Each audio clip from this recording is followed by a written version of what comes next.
A lot of characters in the Naruto universe are recognized for their inherent talent and their legendary status, and as such, they're recognized both in and out of universe as one of, if not the strongest characters in the story.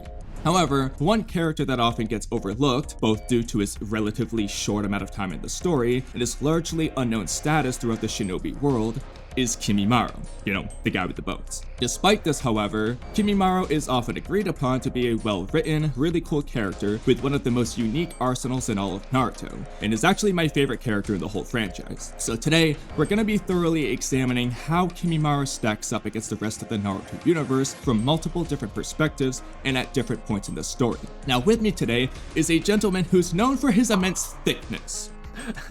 Super interesting way to introduce me, but I appreciate that. It's Sage of the thick calves, as Kamui alluded to. Happy to be on the channel. Excited to dig into this Kimmimaro breakdown because I do think he's largely unappreciated. And, if you haven't subscribed to Kamui, make sure to subscribe to him. He's putting out good content. So let's get into it. Now, Sage actually did a Kimmimaro video pretty recently here, so I do encourage everyone after they're done this video to go ahead and check that out because his is a much more specific and concise look at his scaling, especially his Edo Tensei non-stick versions, whereas today we're going to be expanding upon that quite a bit to really hone in on where you should all view Kimmimaro's prowess as a ninja at every point of the story basically. And this is going to include the sick Kimmimaro from the Sasuke retrieval arc, his Edo Tensei form, and the version of him that was still alive but had not yet succumbed to his illness. And we're also going to examine things from a part 1 knowledge only perspective for sick Kimmimaro, a holistic perspective of the entire story for Edo Tensei, and to appease those who may disagree on what's canon and what's not, we're gonna divide each segment to present statements and feats from the manga only, then add information from the databooks and fanbooks, and then add information from the anime,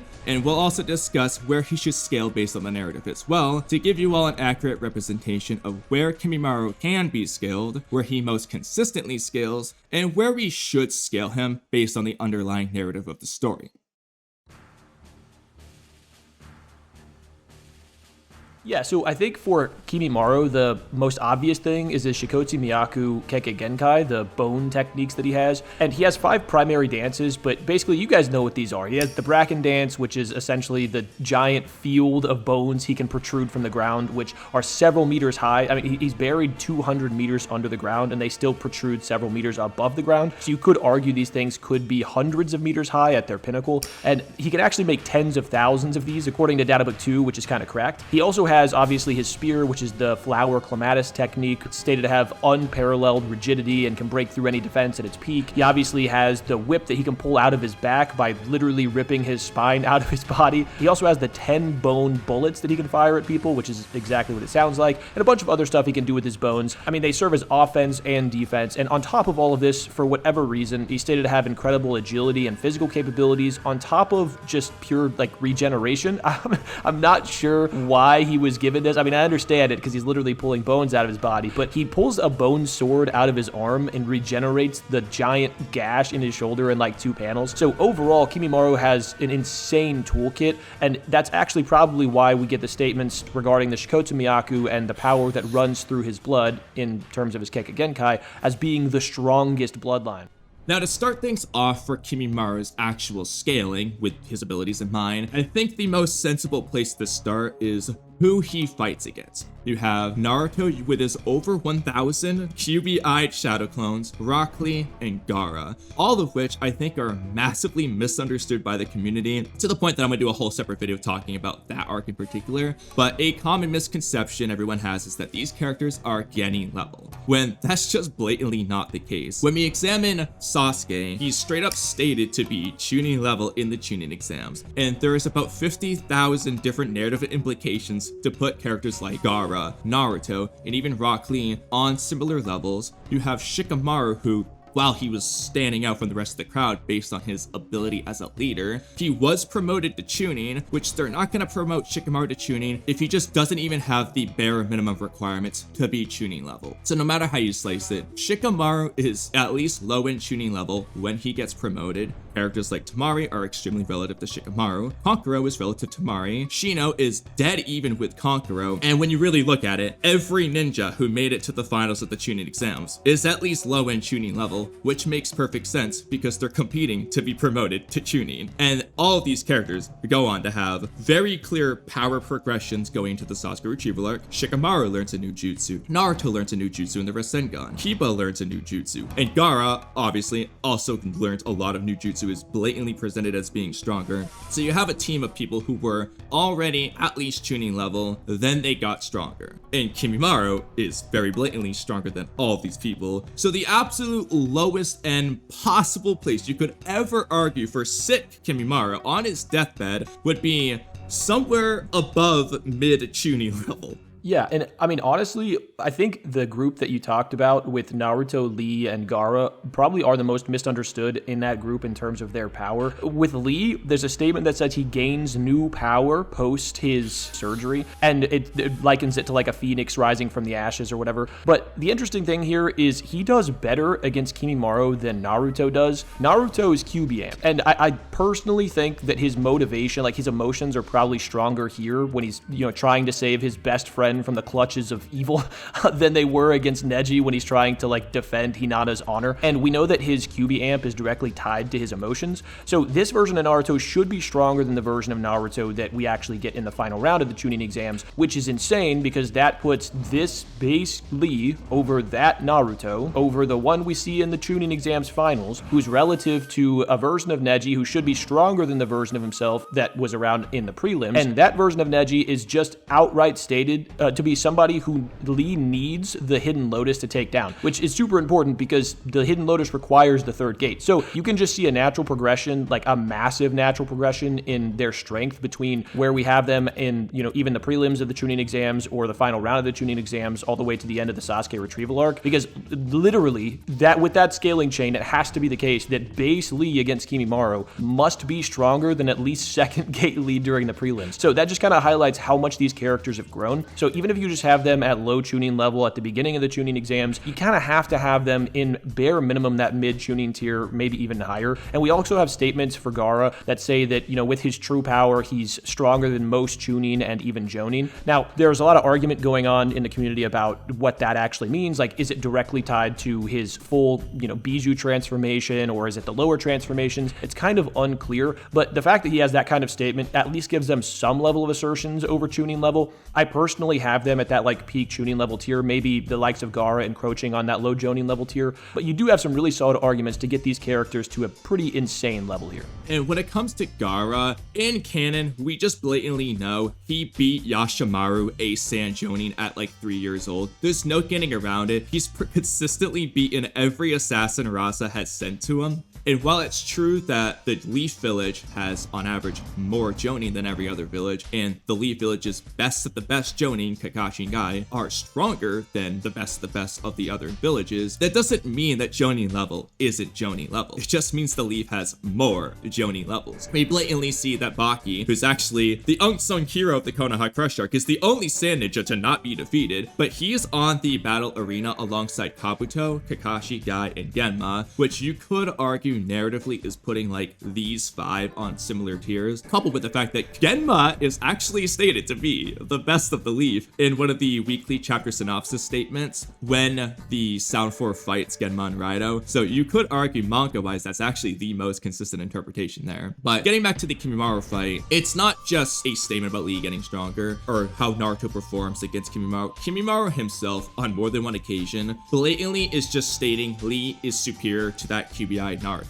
And the first case, he says he's not as easy as the others being Shikamaru and Naruto, the only 2 people he saw. The other of which is him specifically complimenting Lee's speed, not drunk Lee, but sober Lee's speed when he tries to use the primary Lotus on him, which we know is the first gate, but that does blatantly put first gate Lee, primary Lotus Lee, faster than those QBI Naruto clones. Now, the common argument against this is going to be, well, Kamui, Sage, those are clones. However, and I know Sage, I'll let him go here, but he's actually done a video talking about this, but Naruto's shadow clones, and I want to repeat that, Naruto's shadow clones, not Zabuza's water clones, not Hashirama's wood clones, have consistently been shown to be relative to his own self in terms of speed. Yeah, there's just a million examples of this. And so think about this critically. So not only does Naruto just go relative to his clones in speed all the time, we see in the war arc Kakashi uses his lightning cable alongside one of his shadow clones, and they move at relative speeds. And if his speed was just being cut in half whenever he makes a clone, that wouldn't make literally any sense, because we actually see a statement during Naruto's fight against Jigen where in order to combat Jigen's speed advantage that he has, he makes clones to close the speed gap. So what that should mean is he's not just getting thousands of times slower whenever he makes 1,000 clones, or he's not getting hundreds of times slower when he makes hundreds of clones. All of these clones maintain this physical relativity in terms of at least speed. Obviously, they're less durable and things like that, but at least in terms of their physical speed, they should scale to the user. Like Kamui said, I do have a video where I go into this and break it down. It's 3 jutsu you probably don't understand, so feel free to check that out. But yeah, we should establish that here, that Naruto's shadow clones and shadow clones in general tend to be relative to the user in terms of physical speed. And we do have outliers, like Kamui alluded to, with like the water clones and stuff, but that's entirely different. So I wouldn't approach this from the perspective of, oh, well, Naruto's getting thousands of times slower every time he makes 1,000 clones. It's just really stupid. And the reason why that's extremely important is because this same QBI Naruto in the same arc, not that long later, proceeds to use the same transformation against Sasuke, and while you can argue one has a greater mental amp of anger between the other, fundamentally, they are coming from a very similar place at heart, which is, I need to bring Sasuke back. He uses the exact same transformation with all of the exact same features, and this Naruto proceeds to beat the brakes off of the same Tomoe Sasuke, who's arguably stronger now, but the same Tomoe Sasuke who was already stated to be Chunin level. So if Naruto is just blatantly vastly superior to a Chunin level fighter, then you have 1,000 relative Narutos who are just blatantly getting dominated by base Kimmimaro. It really puts into perspective that, okay, there's really no getting around the fact that this guy, while he's sick, would have to at bare minimum be Jonin level, because we're going 2 tiers over the Chunin level Sasuke, who himself arguably got stronger just by nature of his curse mark pills and dying, coming back to life business. Yeah, I also think this is kind of corroborated by the statement that Kabuto makes whenever Kimmimaro leaves the hideout, and he alludes to the idea that nobody who's gonna be sent after him will be able to stop him. So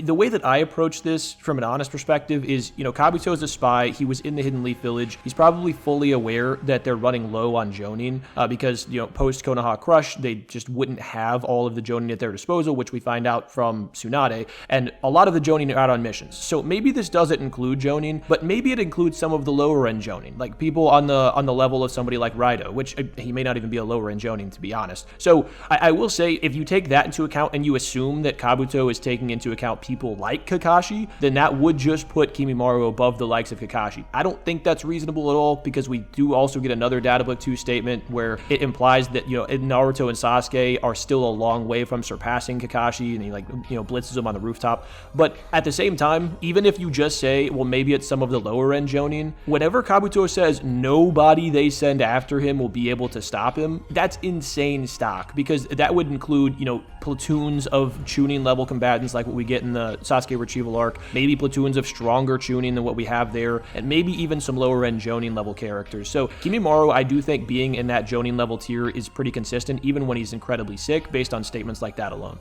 And as we start to progress into some of the other information here, I do want to quickly jump ahead to the anime, where this statement is especially funny in the English subbed version, and even in the manga itself. It's not, there's no one in the Leaf who can beat Kimmimaro. Kabuto says, there is no one who can beat Kimmimaro. So if you want to take it literally, Kimmimaro is just already top of the verse. Yeah. Which is like, I mean, it sounds crazy, but when we get into some of this stuff later, it may not sound as insane. But keep in mind, like, he's coming from the perspective of both he and Orochimaru, along with Tayuya, all say he shouldn't even be able to move. And Kimmimaro is like, yeah, I'm just moving with the power of my mind, like the Chad that he is. So a Kimmimaro who shouldn't even be able to move is going out here and, performing these feats that should get him into this Jonin level tier. There's a lot of things that support this even outside of the manga, manga. So I will say that Jonin level tier seems pretty fitting for me, even if you exclude the stuff that we get in the external material. Now, as we move to expand into other bits of information,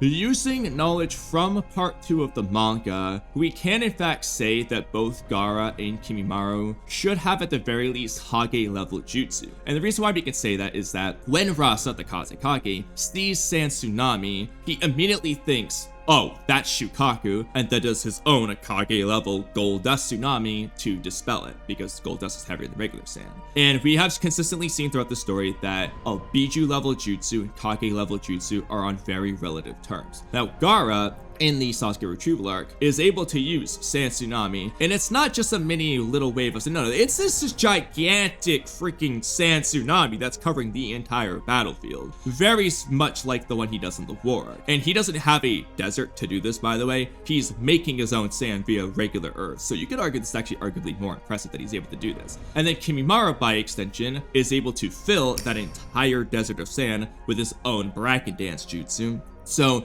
even if you wanted to go on the lowest end of arguments, you would have to grant them Jonin level, but with Kage level jutsu, which you could argue already is putting sick Kimmimaro on his deathbed in that Kage level of territory. And another really interesting thing I think nobody really points out is that sick Kimmimaro on his deathbed timer actually out-stamina'd Gaara.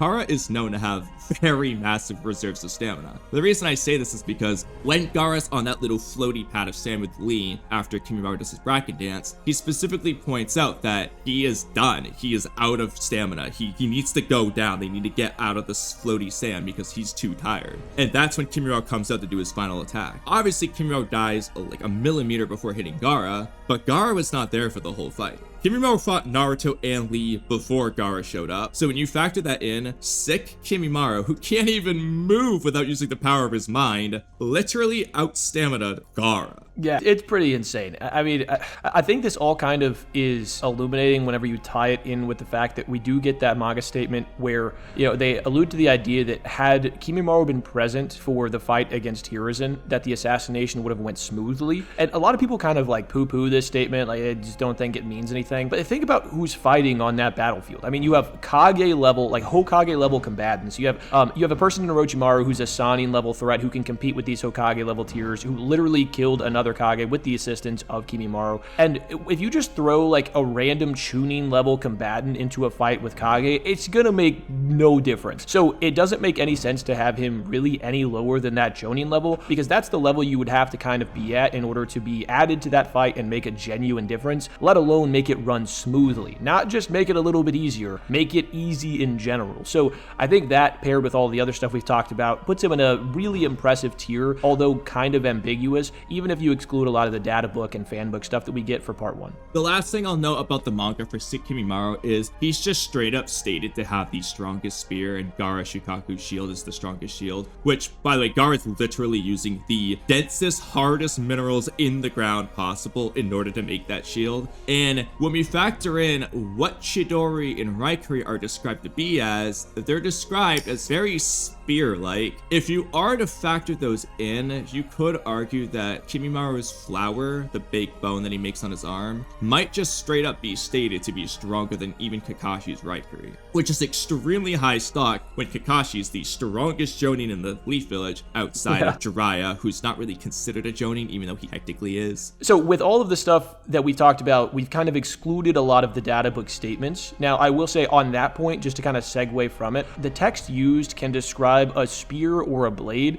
If you ascribe to the idea that it is describing Chidori as a spear, then that just should mean that at its peak, that this thing is stronger than the Raikiri. And whenever we get the data book statement on the Clematis flower, it does just state that it has unparalleled rigidity and that it at its peak, it is the strongest spear. So even though it shattered against Gaara's defense, that's not the pinnacle of what that thing can actually do according to what the data books describe, because the data books describe it being able to pierce through basically any defense, and that was a defense. So if it could pierce through any defense and that one blocked it, then it clearly wasn't wasn't at its peak hardness. So if that's the case, even with just that ability, it should put it above the likes of what Kakashi can do with his Raikiri, assuming again that you're going with the interpretation that it's described as a spear and not a blade, which is actually kind of impressive because we also get another statement from Fanbook 1 that says anybody who faces off with Kakashi risks death. So what does that mean? Because there are people that are clearly stronger than Kakashi. So I think that what that's probably alluding to, that's not Kanwi, he doesn't have that at that point. It's probably if he lands that thing, he has the ability to kill anyone. And so if you carry that over to Kimmimaro, if he lands that thing, it should have the ability to kill anyone that we're exposed to in part 1, which is absolutely absurd. And then speaking of the fan books, as I mentioned earlier,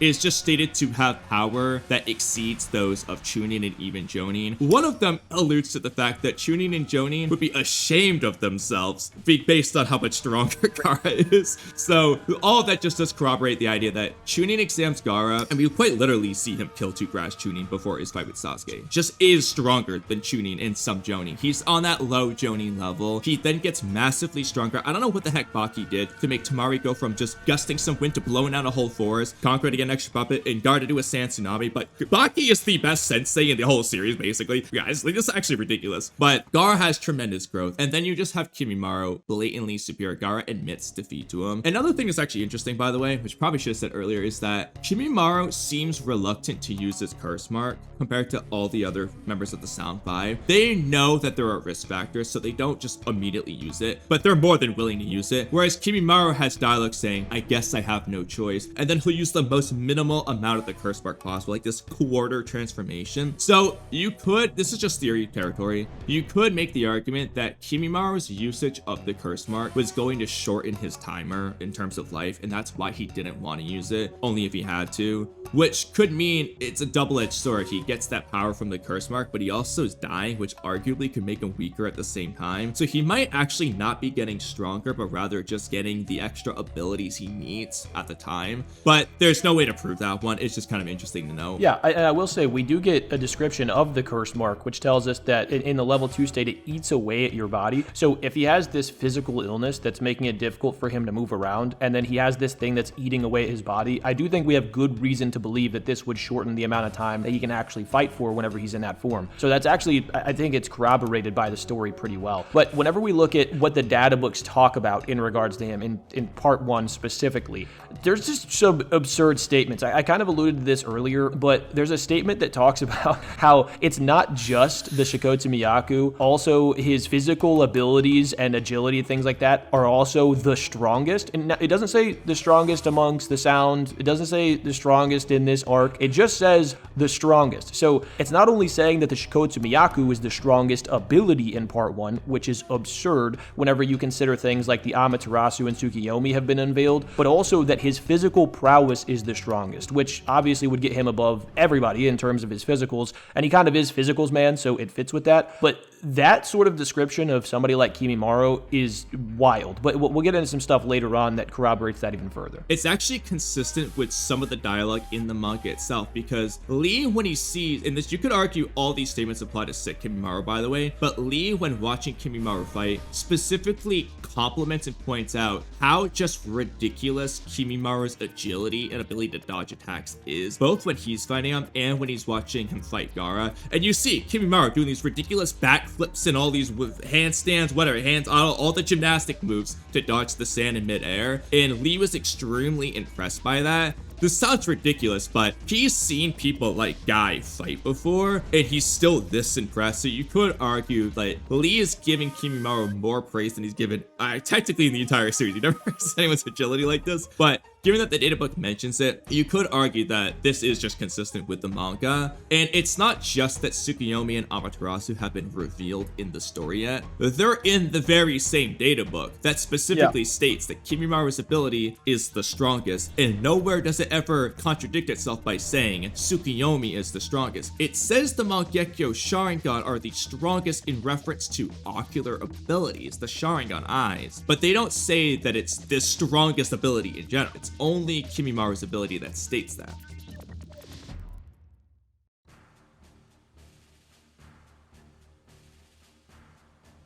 when we start to look at some holistic views of even just part 1, in the anime, in Naruto Shippuden, Shikamaru straight up states that the Sound 4 were all Jonin level back when they fought them, but now they have this jutsu, blah blah blah. And we see in the anime that Kimmimaro straight up bodied the Sound 4 all at the same time. This is technically consistent with the manga in that it alludes to this when Kimmimaro says he's never been pushed to the brink of death before, except for Kimmimaro. So we do know that at the very least, Kimmimaro beat up Kidomaru at some point, and it's most likely that he just beat all of the Sound 5, considering they all feared him like crazy. He's threatening to kill them if they fail and all that stuff. So Kimmimaro in base beats 4 Jonin level fighters at the same time with absolute ease. Orochimaru specifically says his victory over the Kazekage was thanks to Kimmimaro, and while we don't know what exactly Kimmimaro did in this fight, maybe his bones got past Ross's hypothetical gold dust sand shield, but what we do know is that Kabuto and Kimmimaro were both there, and Orochimaru specifically said the victory was thanks to Kimmimaro and not Kabuto, which you could argue, and this is Kimmimaro literally when he falls ill, and he's been coughing up blood in previous scenes in the past, so he's already somewhat sick here.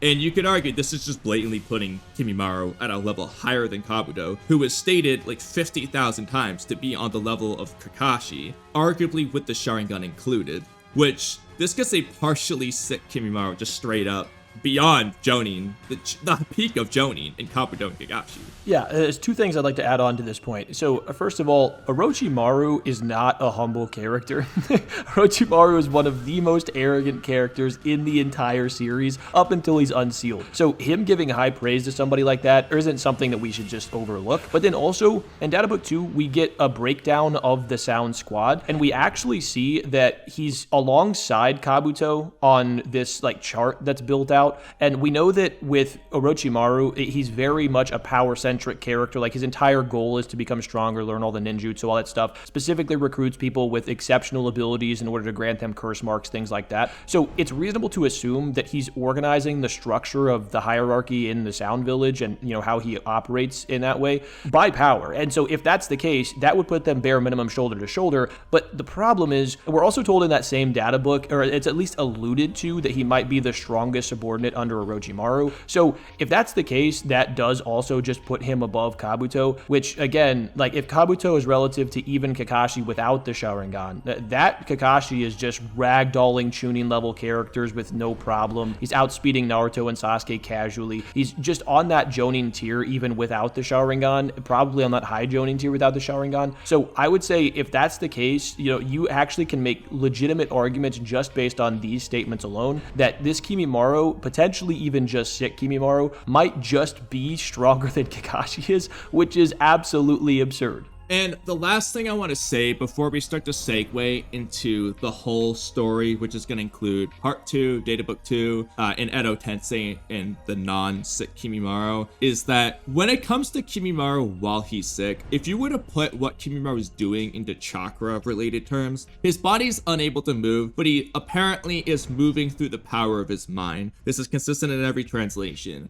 In Naruto terms, what that might mean is that Kimmimaro's physical energy is essentially as close to 0 as possible. He cannot move, he's hooked up to tubes, but once he gains his resolve, you know, the resolve to bring the new vessel to Orochimaru, since he cannot do that anymore, he's found a new purpose in life, his mental energy genuinely might be so strong that he's able to just bypass having borderline no physical energy, and that's how he's moving. And if that's the case, the reason he can do that is because he found a purpose in life. But that applies to Kimmimaro before he got sick, because his purpose in life was to be Orochimaru's vessel, as well as Edo Tensei, his purpose there is to just fight on behalf of what he believes to be Orochimaru.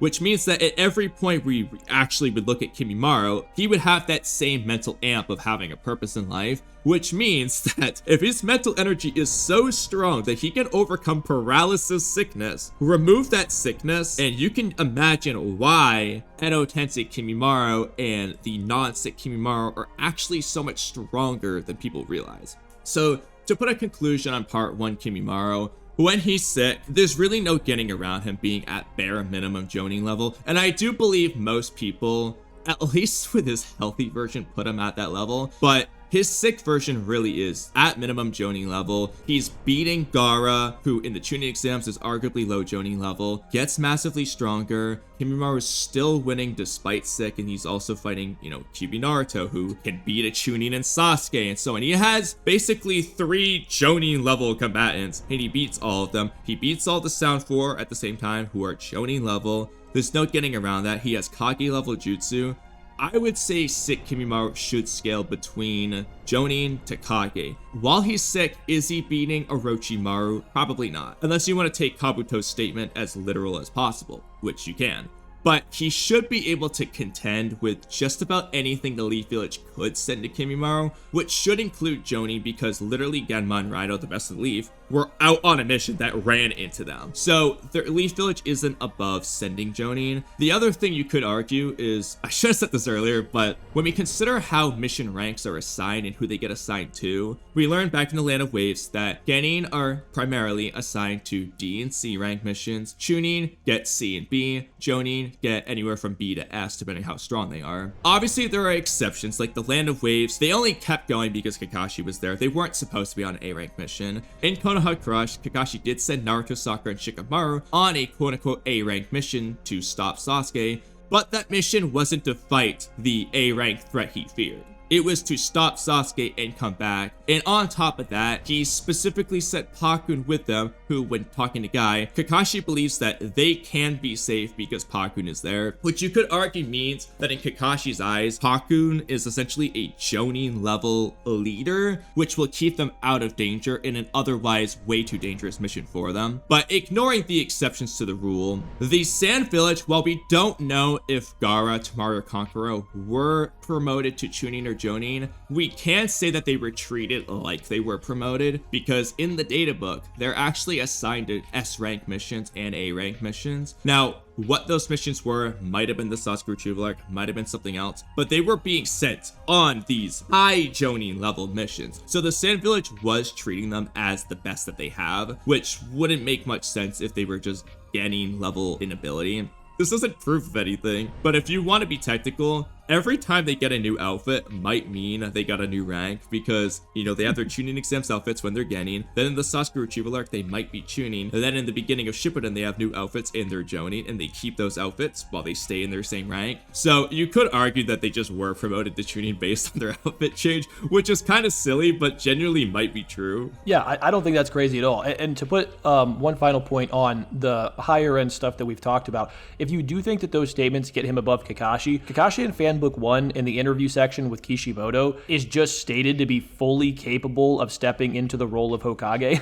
So it's like Fanbook 1 covers up to prior to the Sasuke retrieval mission, which means that if he's fully capable of stepping into the role of Hokage, he has to be Kage level. And if you have Kimmimaro even rivaling this level, then that just blatantly gets him to Kage level as well. And then you also have to factor in the fact that Zabuza, while he did not win, he did try to assassinate the Mizukage, and he got out alive with the entire village coming after him. So, and Zabuza was a legendary ninja who was just very clearly portrayed as one of the most elite of elite Jonins, and Kakashi did get the upper hand on him. So there's really multiple ways you could argue that Kakashi's reaching that low end of Kage. No, he's not going to be as strong as Hiruzen or Orochimaru, but those are the Hokage who stand at the top of the Shinobi world based on Kabuto's statements, fanbook statements, and databook statements. The Hokage are always consistently the strongest. So even if Kakashi is not on the level of a standard Hokage at the beginning of the series,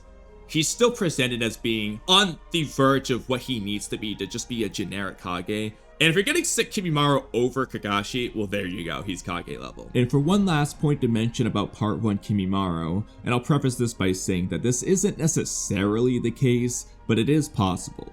The Kimmimaro we see in the War Arc might actually be the same version we see in Part 1. So as we know, the Edo Tensei revives a dead person in some version of them from when they were alive. However, that version isn't always consistent from what we've seen. For example, Nagato is brought back in his white-haired and very crippled state after using Renny Rebirth, Hiruzen is old, Madara is young, Sasori is human and not a purple core, Itachi isn't blind and seemingly isn't sick either, and so on.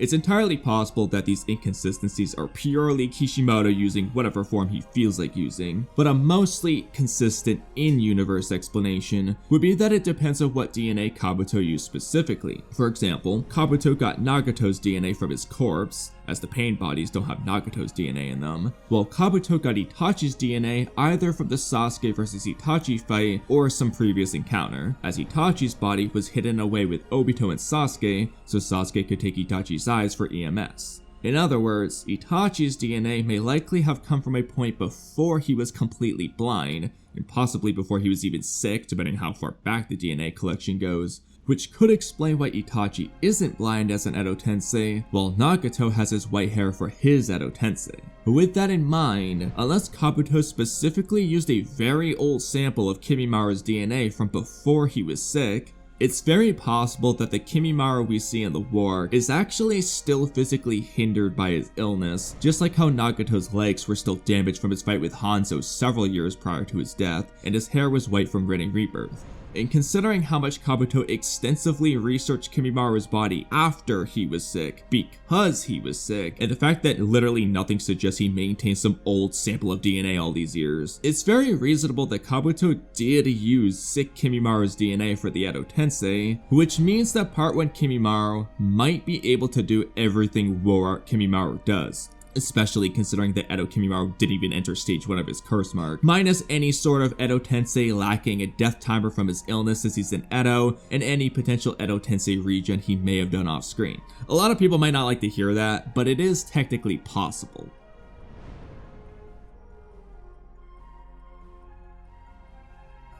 So now that we've covered part 1, let's get into part 2. Now, in my video that I covered Kimmimaro's strength in, this was probably the most controversial and arguably the best point for Kimmimaro in my opinion. There's a Databook 4 statement that just directly calls him the strongest vessel Orochimaru sought. So think about everyone that Orochimaru sought as a vessel. We have Sasuke, obviously. We have the random dude he absorbed. We've got the female body that he's in part 1. Probably a myriad of other, off-panel mystery characters. But the most important one here is Itachi. So if he's the strongest vessel that Orochimaru sought, and Orochimaru sought Itachi as a vessel, that puts Kimmimaro above Itachi. So here's the thing, I won't go as far as to say at any point for these characters that's true, because that would also mean that carries over to like 6 past Sasuke, which I think would be absurd. But it at bare minimum applies to somebody like Massacre Itachi, because Orochimaru sought him as a vessel shortly after he left the village, whenever he just got done with the massacre. So, if Kimmimaro is above Massacre Itachi, as he should be, as this statement dictates, that means that he's above somebody who could one-tap a Sannin member with a base Sharingan Genjutsu. So, in the hierarchy of power, you'd have Kimmimaro above the likes of Massacre Itachi, above the likes of the Sannin, who are all like Kage level, potentially even at that point in time, Hiruzen level combatants. So, he would be standing at the peak of the world outside of potentially characters like Pain and Obito. I obviously think that, you can't really assert him over those guys, but even just getting him over Massacre Itachi is insane stock, and we'll get into why a lot of the other feats and statements that we get in part 2 and, contextualizing this stuff leads to that conclusion as well. And bouncing off of that, it's not just the data book that's giving this implication, it's actually in part 1 of the manga itself. Orochimaru in the manga, and both the English dub and the English sub, flat out say Kimmimaro is the vessel he wanted most. And this is after we've already been told that Orochimaru wanted Itachi's body as his vessel, because back in Search for Tsunade, he says, if I had just gotten Itachi's body from the beginning, I wouldn't be in this mess, aka my arms wouldn't be lost. He then makes a similar statement about Kimmimaro if Kimmimaro was present in the battle, but he goes on to say, Kimmimaro is the vessel he wanted most, which means he did in fact want Kimmimaro in the manga and the databooks more than Itachi. The databook stating it's not just because he likes Kimmimaro more, but he flat out is the strongest vessel. Now, I'm gonna go over something a little bit with you that Sage has not brought up yet, but getting into Massacre Itachi, we do know at the absolute bare minimum he has Tsukuyomi because he uses it in the massacre. There's no getting around it. Itachi has his Mangekyo, he has Tsukuyomi. If we take the anime into account, Itachi also definitively has Amaterasu because he awakens it versus Yagura while he's still partnered with Juzo Biwa, but in that same little mini arc, Juzo dies during that battle, and that's when Orochimaru offers to ditch Sasori to be Itachi's partner, and that's when he tries to take his body. Which means in the anime, he definitively has both Amaterasu and Tsukuyomi, and based on Itachi's own statement, when he unlocked both of the abilities in his eyes, he awakened the Susanoo. And when Orochimaru sees Itachi's Susanoo in the Sasuke fight, he's not remotely surprised or honestly even scared by it, which, separate topic for another day, but Orochimaru does not seem surprised by anything in Itachi's arsenal aside from the Totsuka blade, so you could make a pretty solid argument that Itachi flat out had some form of the Susanoo and Orochimaru was aware of this, meaning you could put that non-sick Kimmimaro over that Itachi. Some of you might say that's ridiculous, but this is the part you missed. When Orochimaru is revived in the war, he flat out states he still wants Sasuke's body. Unless you're gonna subscribe to the opinion that Orochimaru is blatantly lying, which I don't really see why, because he literally just says, I want your body, but I'm too weak to get it right now. Which would mean that Kimmimaro is flat out stronger than the Sasuke that saw Orochimaru there. That Sasuke was stated and shown to be on very relative terms with Edo Itachi, who had the full Susanoo, Totsuka blade, and all of that, which would just blatantly put Kimmimaro over those forms of the characters. Now, when it comes to the Edo Kimmimaro versus KCM Naruto clone topic, I know that's a very hot, contentious debate territory for a lot of people, and a lot of people don't like it, but we're gonna go over why in every continuity of the story, it just is consistent that Kimmimaro, at the very least, performs better than all the other Edo Tensei that interacts with Naruto. This Naruto, with his shadow clones, is blatantly shown to be capable of taking on the third Raikage, while it's Sage Mode Naruto who ultimately defeats him. It's very much presented throughout the entire arc that Sage Mode and KCM are very relative. They each have their pros and cons, where Sage Mode has better reactions, but KCM seems to have a better movement speed. But overall, they're very comparable, with KCM honestly having the better ease of use, life hacks, benefits of lasting longer, activating instantly. But while they're in use at the very least, they're very comparable. KCM Naruto can hit the third Raikage, he can do it in Sage Mode, he can do it in KCM. He's beating Hage with these clones. So right there, you already know these clones aren't weak. There's no reason to assume any one clone is weaker than the others, because Naruto does not do that in character. So these clones are all Kage level, technically stronger than a Kage because they're beating Kage. Now, in chapter 559, before Madara reveals himself as an Edo Tensei, we get, this is in the manga and the anime, Naruto arriving to each of the battlefields. He arrives to the first division, which is just fighting White Zetsu, the second division, which is just fighting White Zetsu, the third division, which was down to 3 Edo Tensei, those being Mangetsu, Pakura, and Gari, and then the fifth company had Kimmimaro, Chiyo, and Chikuchi, who's honestly the meme of the entire war arc, because he survives until the end without fighting a single ninja in the entire war. He just hides in trees the whole fight. It's really weird. I don't know why he did that, but so we're gonna mostly ignore Chikuchi because he doesn't fight. And when Naruto first arrives, we're shown what he's doing. He's fighting them, and when it comes to Kimmimaro and Chiyo, we see that he throws a Rasen Shuriken. In the anime, they blatantly dodge it. In the manga, we don't know what happened, but I'm going to come back to it. Then in chapter, I believe, 566, we get an update on how things are going. The first and second divisions are doing great. They're just dwindling down the White Zetsu army. In the third division, they've gone from 3 Edo Tensei down to only 1, that being Mangetsu. And they specifically point out that the fifth company needs more time. So while we don't know specifics of the fight, the manga does make a point to make a distinction between how the fifth company's doing versus the other companies. Again, Naruto is on all of these battlefields. So right then and there, you already know that, okay, Kimmimaro and Chiyo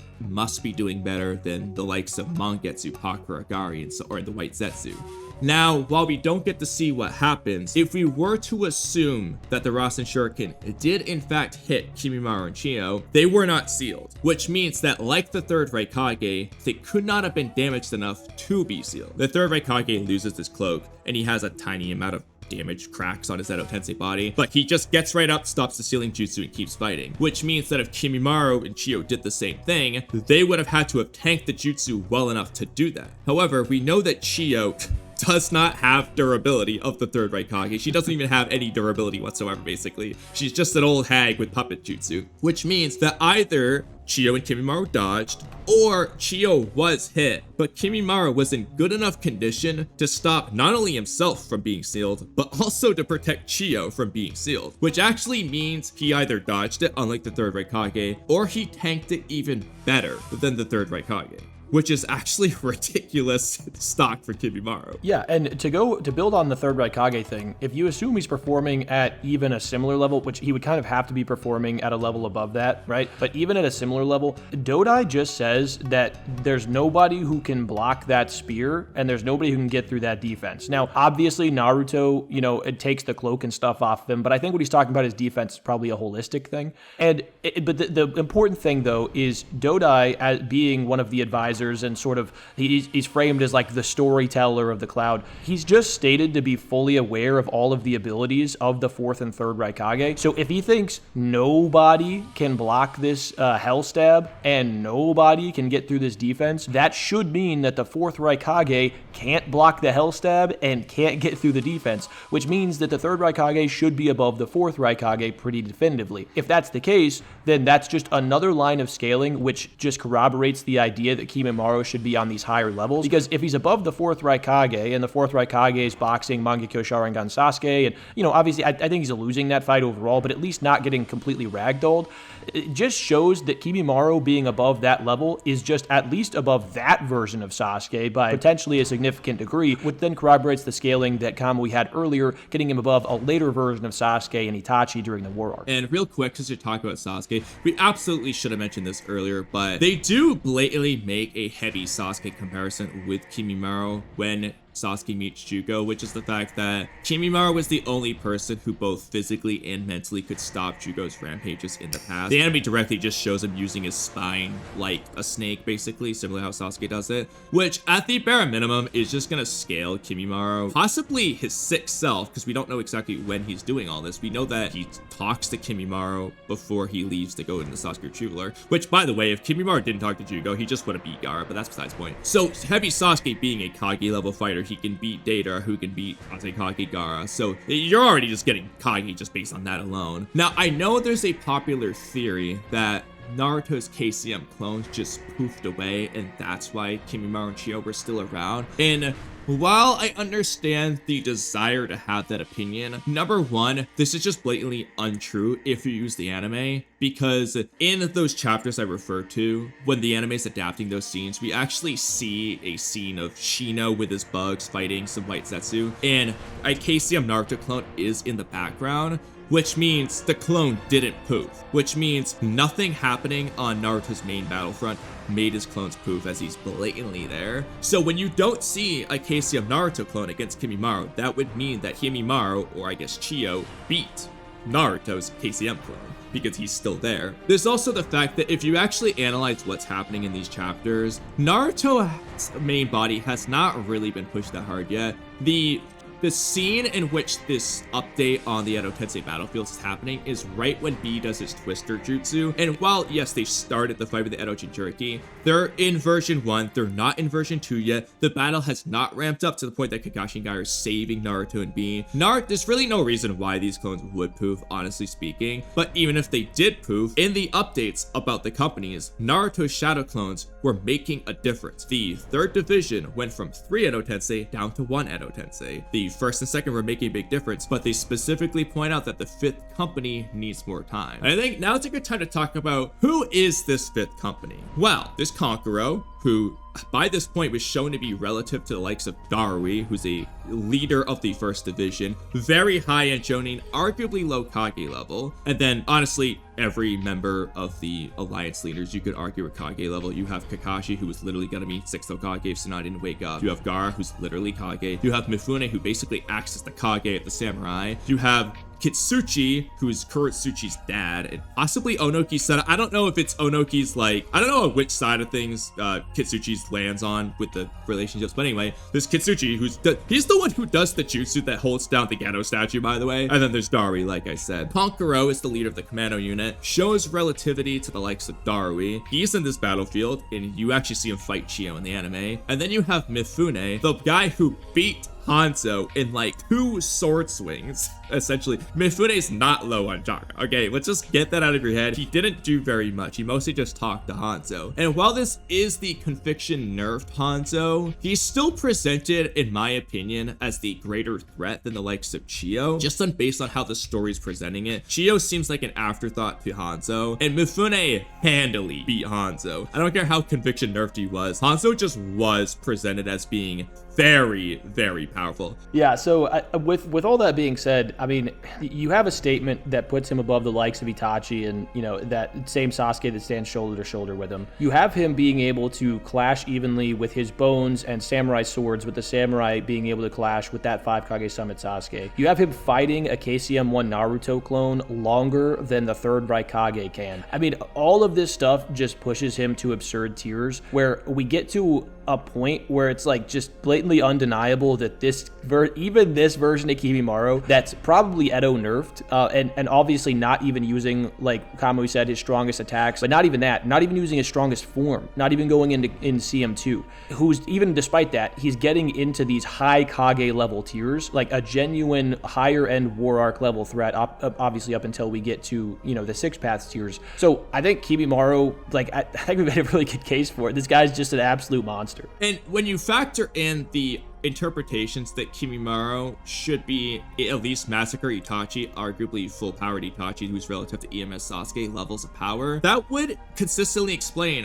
why the KCM Naruto clone could not defeat him, because surely most people would agree that EMS Sasuke is stronger than a single KCM Naruto clone. That kind of goes without saying, considering the stronger KCM Naruto is what's fighting relative to Sasuke there. People don't like to hear it, but the fact of the matter is, yeah, Naruto either just blatantly lost to Kimmimaro here, or Kimmimaro lasted so long that the clone poofed, whereas that was not the case for any other Edo Tensei there, with many of these people like Mangetsu being very powerful shinobi. There's a reason why he's the last Edo Tensei on that battlefield there. That's taking so long. It's because he's freaking Mangetsu, bro. He's better than Soigetsu, and even Soigetsu shows relativity to people like Darui, so, you know, you can just see where the scaling's going there. Yeah, Kimmimaro, I think historically has been pretty underrated, because we only really see him in his sick form in the manga up until we get to the 4th War. And a lot of people kind of throw away the 4th War stuff as sort of like an outlier, like, oh, well, this is Kishimoto just trying to bring back people for nostalgia dump, you know. But even if you just take the Part 1 stuff into account, you can say that the scaling makes sense. And then especially when you contextualize it with the Part 2 stuff, you know, the data book statements, the scaling, how he compares in terms of the other high level, you know, high Kage level characters who are fighting, you know, similar powered opponents. It all just points in the direction that Kimmimaro is a monster, and easily on that high Kage level tier, potentially even beyond, you know, characters like a full power Itachi. And that's just ridiculous stock. Now, lastly, before we get into some narrative points, which I do think it's important for people to consider narrative arguments, because fundamentally, that's what the author's trying to convey. The power scaling is meant to complement the narrative of the story, and then vice versa also applies to where the narrative of the story does complement the power scaling. You should use both in conjunction with one another, because that's fundamentally what the story wants you to do. But the last thing I want to do is make my ridiculously silly argument that is completely consistent. So we know that the chapter synopsis statement in the Gaara vs. Kimmimaro fight states that Gaara and Kimmimaro are the quote-unquote strongest warriors. Now, in Naruto Data Book 2, Gamabunta is specifically described as a warrior amongst warriors, in fact, which means if you take the warrior definition into account, Kimmimaro just does blatantly scale above Gamabunta, who is rivaling Shukaku, a tailed beast in terms of power, and there's numerous implications that the Sannin summons are somewhat relative to the base Sannin. Obviously, the Sannin themselves are implied to be superior, that's why they have their master summon relationship, but they are very comparable. Even Monkey King and Mun Hiruzen have a similar relationship. So you could just put Kimmimaro blatantly over Gamabunta based on the warrior statement, but it's not just Gamabunta, because I think it's Naruto episode 15 calls it Kakashi Sharingan Warrior, which based on that, you just blatantly have Kimmimaro over Sharingan Kakashi in part 1. Yeah, well, and think about this too. Like, people might hear Kimmimaro over Gamabunta and kind of recoil a bit, but just think about this, right? We have a data book profile that tells us exactly how tall Gamabunta is. He's 17 meters tall. All right, Kimmimaro can make bones protrude from where he's at up through the ground, several meters above the ground, despite the fact that he's 200 meters below the ground. So you can make a legitimate argument that these bones could absolutely dwarf Gamabunta, which is insane. I'm not gonna lie, like it's a wild thing to picture, but he can make tens of thousands of those. So it's like if Gamabunta is significantly smaller than these bones, and then you have Kimmimaro being able to just skewer him with thousands upon thousands of them that are like bigger than he is, at least in terms of height.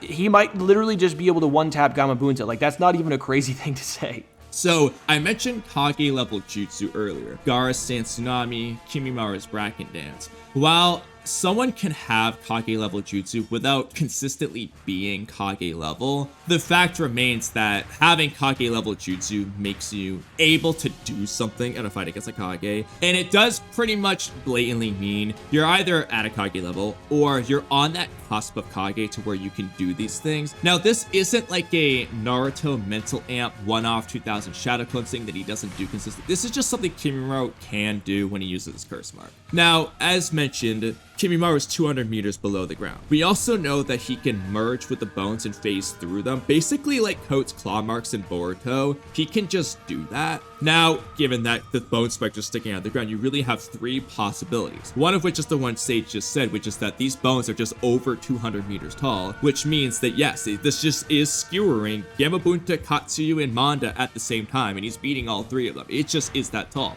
Or two, they're like only like the 10 feet-ish tall that they stick out of, but it means that Kimmimaro can like from 200 meters below teleport them to the surface to do this, and then he starts firsting from there. Or he can just teleport to the surface, do the jutsu, and then no matter how you slice it though, he's doing something ridiculous that's either involving the bones being huge, the bones can just shoot out at a distance and then emerges, or he can just teleport and do it. It doesn't matter how you slice it, he can do one of the three. And then I ask you guys, let's say Asuma is on that battlefield. What does he do against Sand Tsunami or Bracken? Genuinely, his only option is gonna be to like speed blitz before Gaara can do it. The Sand Tsunami, but Kimmimaro's scaling is getting his speed too high to realistically do that. So I ask you, what is Asuma's counter to 200 meter tall Bracken dances that Kimmimaro can phase through like Coat's claw marks, hop up behind Asuma who doesn't have sensory and kill him? What does he do?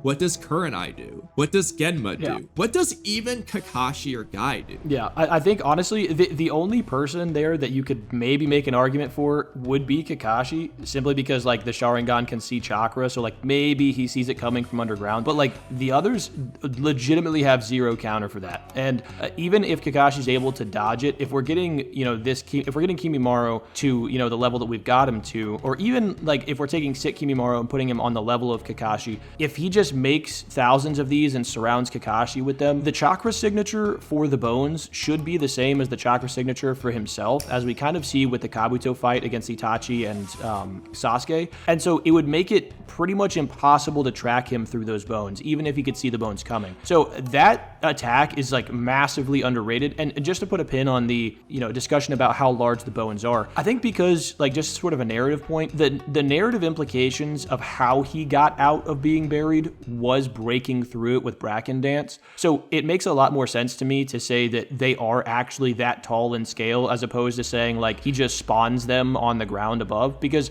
if he does that, they would just be penetrating the sand that's above him. It wouldn't actually be like doing anything for the sand that's covering him.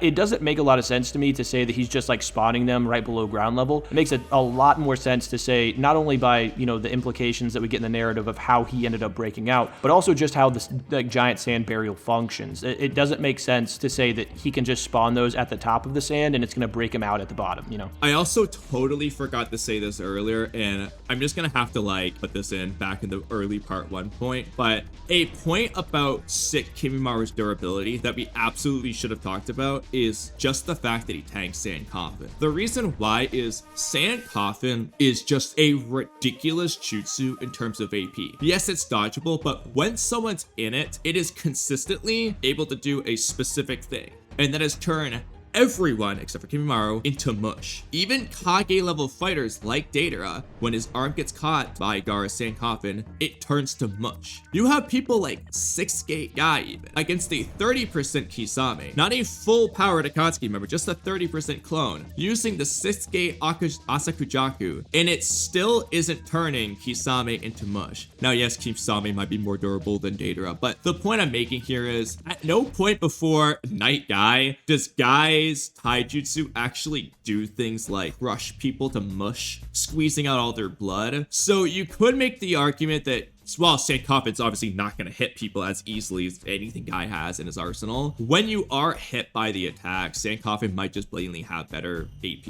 I mean, it's a very strong jutsu. And Kimmimaro is just fine. And that's because he can make armored bone plates beneath his skin. But then that begs the question, can Guy even damage Kimmimaro aside from 8th Gate and maybe Hirudora? Because it's highly questionable. And that's sick Kimmimaro. It's highly questionable. So he just blatantly might scale to characters like 6-gate Guy in Shippuden. Yeah, I don't think it's a crazy take to have. I mean, I'm of the opinion that like this version of Kimmimaro we get in part 1, clearly Jonin level. You can probably get him like breaking into those, you know, high Jonin, maybe low Kage tiers. But especially once we get like later into the war arc and such, people like Guy outside of like really late war arc stuff are just not handling somebody like him.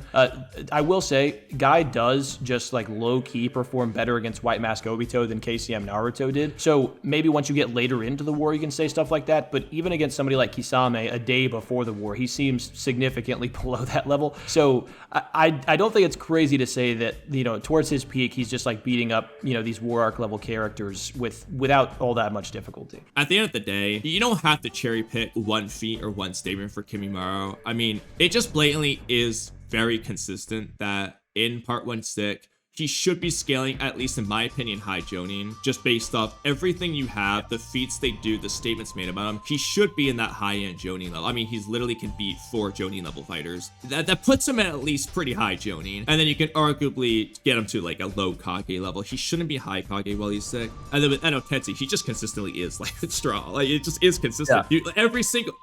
Consistently, he doesn't have a single anti-beat. He's only shown and stated to be at these high levels. Yeah, well, and here's the thing, like there's not even really a debunk to it other than it just doesn't feel right. You know what I mean? Like we just know he's stronger than these other people, but we don't know what the limit is. So while I wouldn't necessarily go as far as saying like Kimmimaro to 6-pass Sasuke or anything like that, I do think that like you could say that like the statement, particularly about being the strongest vessel, if you think that applies to, you know, how strong the vessels get through 691, then it would just put Kimmimaro above. If you think it applies to just when he saw them at the time, then it would obviously be lower than that. But then if you pair it with the later, you know, statement that Kamui brought up that kind of puts it over EMS Sasuke and that later Itachi, that's still incredibly good stock. So the point is, like, the statements that we have kind of provide a wide range by virtue of not having a ceiling but having a definitive floor, and that definitive floor puts him above even the likes of somebody like Itachi, which is crazy. But when you factor in every previous statement about him having the strongest battle ability, which is literally and never contradicted, and among other statements, no one can beat Kimmimaro, like in the anime as always, just there's no one who can beat him and so on. It does paint the picture that people might not like it, but it is the most consistent scaling. He just blatantly is beyond that of a Kage. He blatantly would just fit right in with the Akatsuki and be one of the strongest members. Kimmimaro was that dude, and even in part 1, he's consistently just Kakashi plus maybe. His lowest end would be probably like Asuma level. I don't really see any, I don't see Asuma doing anything against Dragonlance. I'm sorry, I just cannot see anything he can do. So that would be my bare minimum, and then it only goes up from there, and it consistently is the case. They do paint narratives with him. Again, Hebi Sasuke, this beyond Kage level fighter at this point, is being compared to Kimmimaro. They're mentioning him. They're not focusing on the story, but they're just consistently saying and showing things that just put him on this massive level. The dude is just the GOAT. He's the GOAT. He's a monster, bro. But I think that's more than enough Kimmimaro praise for one video.